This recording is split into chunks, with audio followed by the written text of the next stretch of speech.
Hey there, it's the VC Andrews Critiquer again, and today we'll be looking at Stephen King's story which he claims scared him the most, Pet Sematary. First published in 1983, Pet Sematary told the story of a family who moves to Maine and discovers a cemetery where those buried come back to life.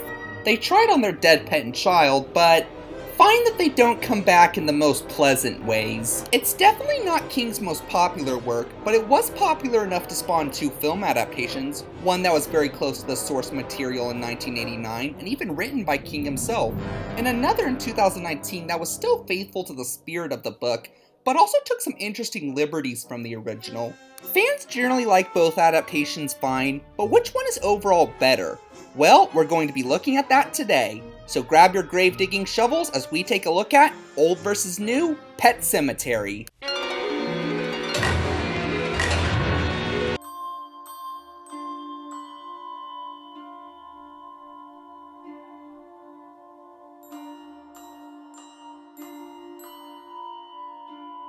What do a lot of horror movie protagonists have in common? They're the ones who unleash the supernatural threat in the story, and ours is no exception. Still, which one do we support more and blame less? Well, let's find out with Best Lewis. I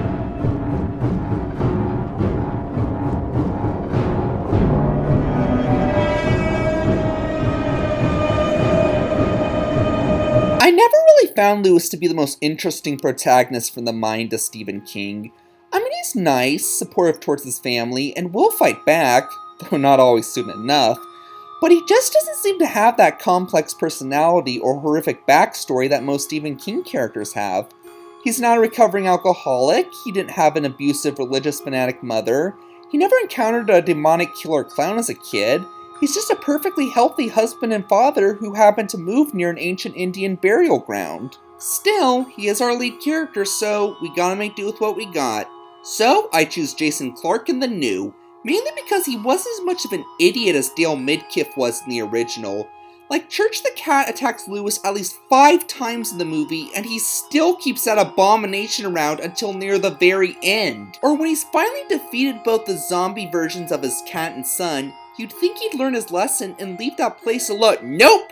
He immediately takes his wife's corpse to bury in the pet cemetery, reasoning that if he buries her sooner, she'll come back alright. Awful hypothesis, Doc. In the remake, Lewis seems to have more common sense and grace for his actions. Like when Church starts attacking his family, he actually does something about it right away. And when Ellie comes back from the pet cemetery after he buries her there, she acts relatively normal and sane at first, so he has reason to believe that she's safe to keep around for when his family gets back.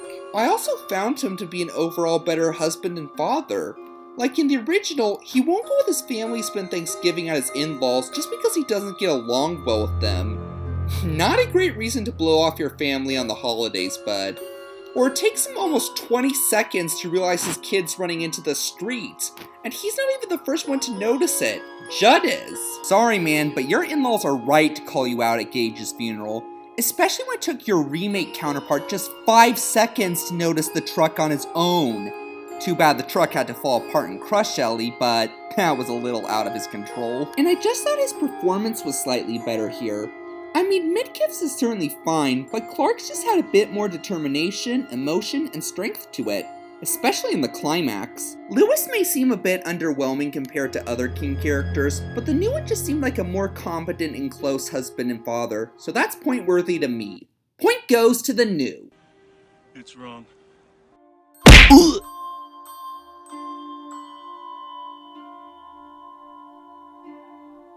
But even though Lewis may not have a crazy backstory, his wife certainly does. So let's find out which one works better with Best Rachel.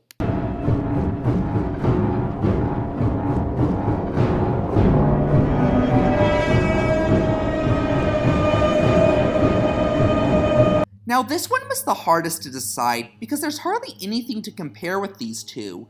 They're both caring parents, they're both sensitive about death due to their backstory, more on that in a bit, and they're both played by pretty good actresses. But how said backstory is portrayed in each film really makes a big difference on the character. The basic essentials of each one are the same. They each had a deformed, paralyzed sister whom they had to cater on as a kid before ultimately causing their deaths.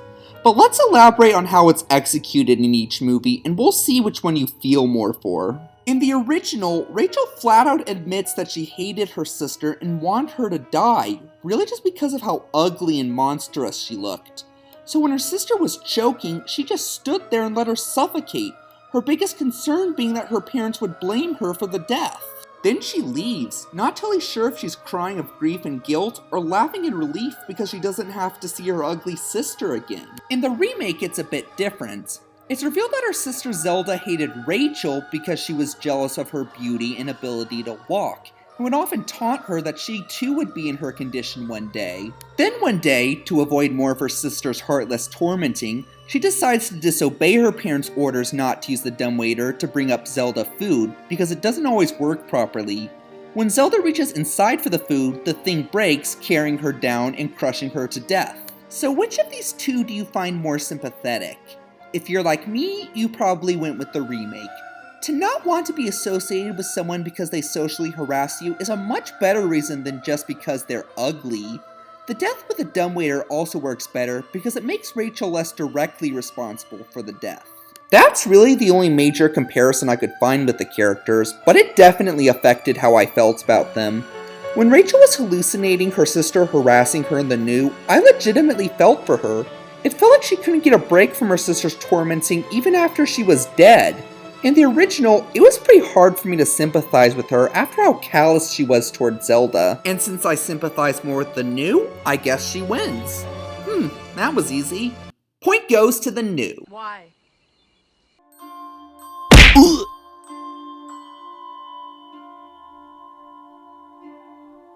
But you can't have a good Stephen King story without some threatening villains. And while a lot of King's works have parents trying to kill their kids, this one has kids trying to kill their parents. So let's find out which little tyke and cat is more threatening with best villains.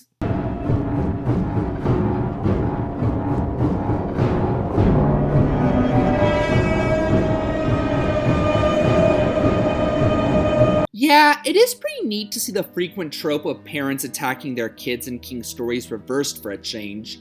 I mean, we've seen the concept of kids becoming dangerous, monstrous abominations countless other times before and turning on their own parents, but not that much in King's work. As far as I know, anyway. But one of the biggest differences that the new version has is that it switches out the Creed kid who gets killed and comes back as a monster. In the original, it's Gage the toddler, but in the remake, it's Ellie the 9-year-old. And by God, did they both scare the crap out of me. Still, we have to choose one of them as superior, and as scary as they both are, I once again have to go with the 2019 film. Why? Well, for one thing, they do more. Yeah, Gage honestly doesn't have that much time stalking his parents in the original. He kills Rachel only 30 seconds after encountering her, then Lewis sedates him only about 2.5 minutes of struggling with him. It's a terrifying short time, but it's still short just the same. Zombie Ellie spends almost the entire third act of the movie posing as an antagonist, so naturally she leaves more of an impact. Also, since Gage is only 2 years old, he has the mental capacity of one when he turns. Because of this, he seems more like a feral, mindless monster, which while still very scary, isn't that smart and hence defeated fairly easily. Now granted, he does at one point try to act all sweet and cute around his mom when she gets back, but otherwise, he's essentially a baby walker. Ellie is another story.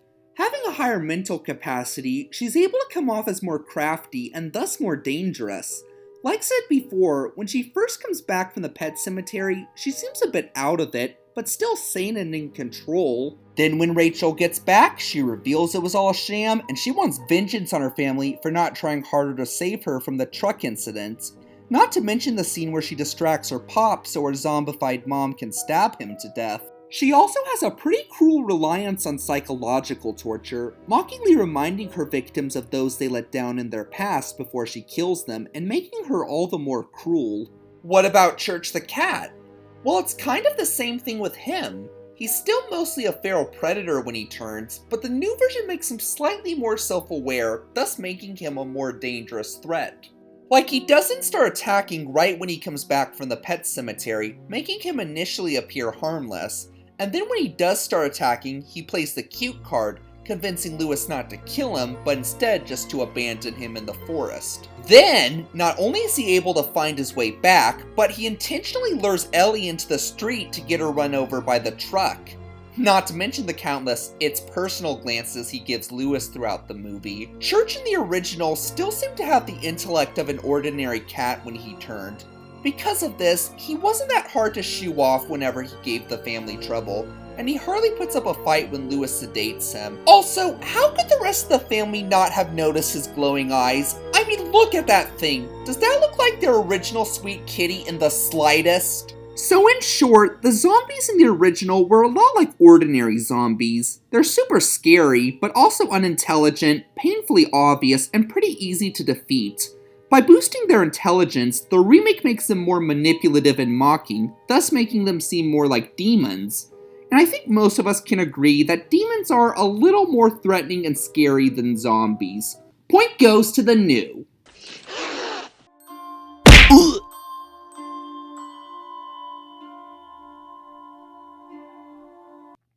Now that we've covered all the main characters, let's talk about the supporting cast and how well they've supported or frightened our heroes.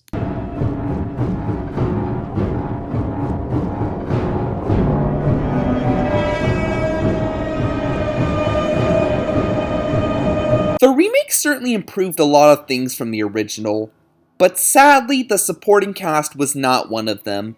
Aside from Judd, the side characters are heavily pushed to the side in this version, so I guess it makes sense to start with Judd, the old guy who befriends Lewis and tells him about the pet cemetery. He's played by Fred Gwynne in the old and John Lithgow in the new. Both give good performances, but Fred Gwynne comes off more as the sweet old grandfatherly figure and mentor to the Creed family that Judd's supposed to be. I didn't really get that vibe from Lithgow. He's still a nice guy here, but he seems more introverted and reclusive, and thus doesn't have the original snarky playfulness or tender grandfatherly nature. It probably doesn't help that he mainly just interacts with Lewis in the new version, but even with what he does offer here, it's not quite the same. Like, compare the scenes where he first meets the Creeds. In the remake, he just helps Ellie pull some thorns from her arm. A nice gesture indeed, but in the original, he saves Gage from being hit by a truck, unlike Lewis later in the movie. Or how about when the Creed kid dies?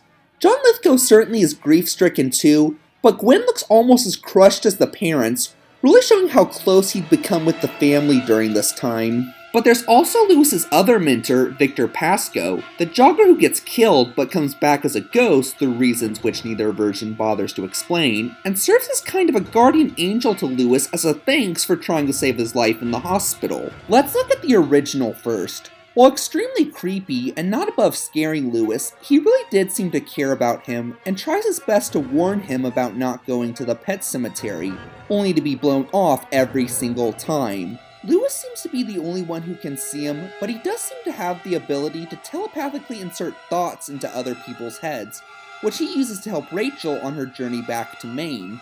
In the remake, where do I begin?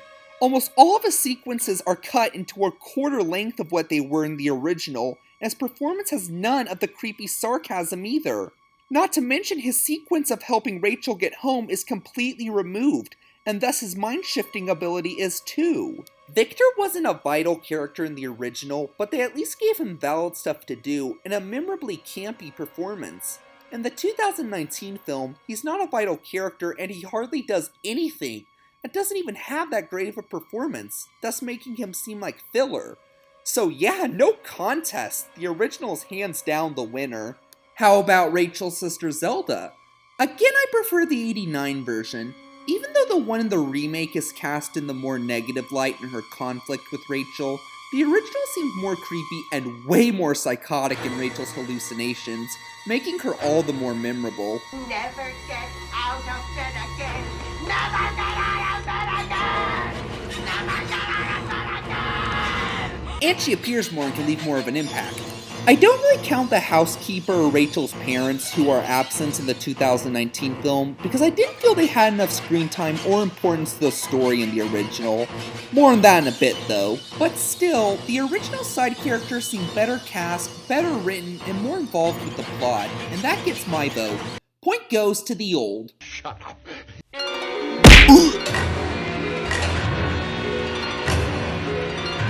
And now let's come to the most important factor, best story. Ever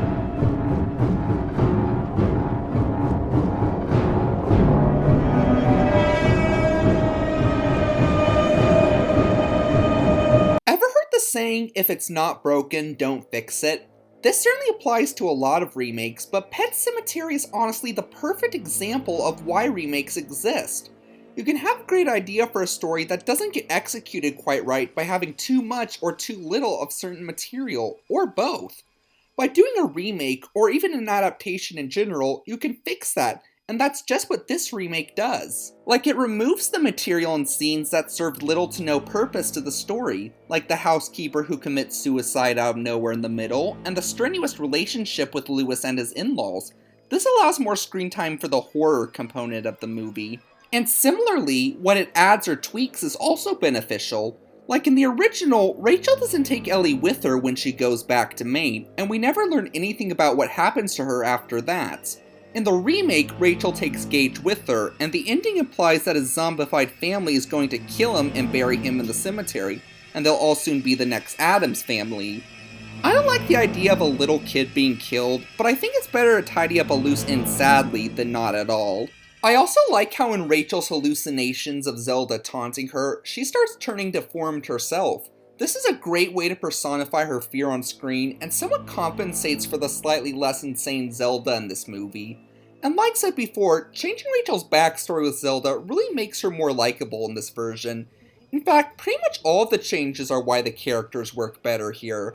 Changing the death of the Creed kid not only makes for a better villain, but also makes Lewis look more responsible since the death was well out of his control, unlike in the original where he couldn't watch his kid for 20 seconds.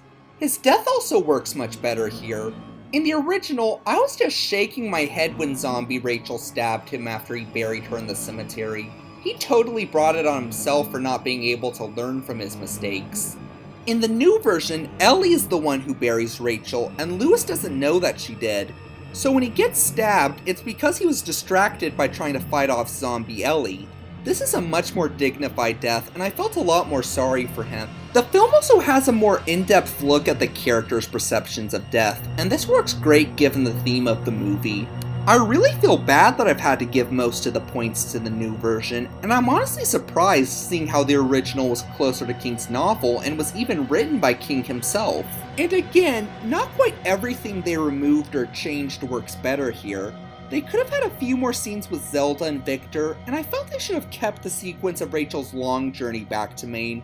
It not only built up the suspense for what was coming, but it gave Victor an opportunity to play an important part in the movie. But overall, I just feel like the remake tells the story better. It knows what it needs and what it doesn't, and that really makes a difference, especially with the characters. Sorry, King, but you don't always tell your own story better, so I have to give credit where credit is due.